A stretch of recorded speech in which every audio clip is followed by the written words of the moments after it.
Милләтле ватанымда дистәләрчә йөз сөйләм, алардан ургыла куәт, мәхәббәт туган илгә. Шул милләтләр бакчасында үсә яңа буыннар, күп кырлы асыл таш кебек, мең төрлеләр, серлеләр, бар төрле хикмәтне белеп, булып галәм иясе, Татарстанның кодрәте, милләтләр симфониясе.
Сабый, ана теле, güzellik, bu тел белән дөньяларны, диңгезләрне гизәрлек.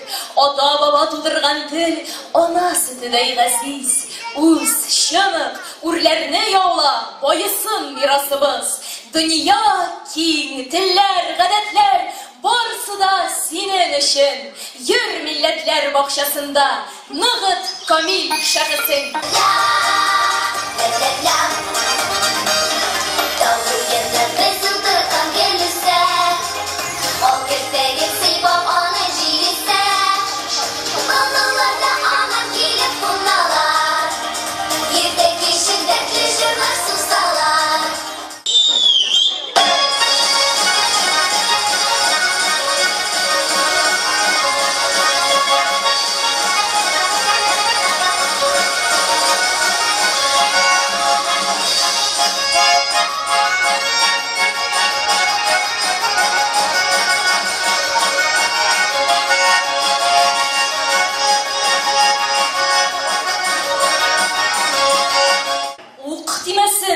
Ут тимәсен илгә, гақлым туры, телем төс калсын. Тарихларда безнең буын кырган, Казаныбыз мәңге яшәсен.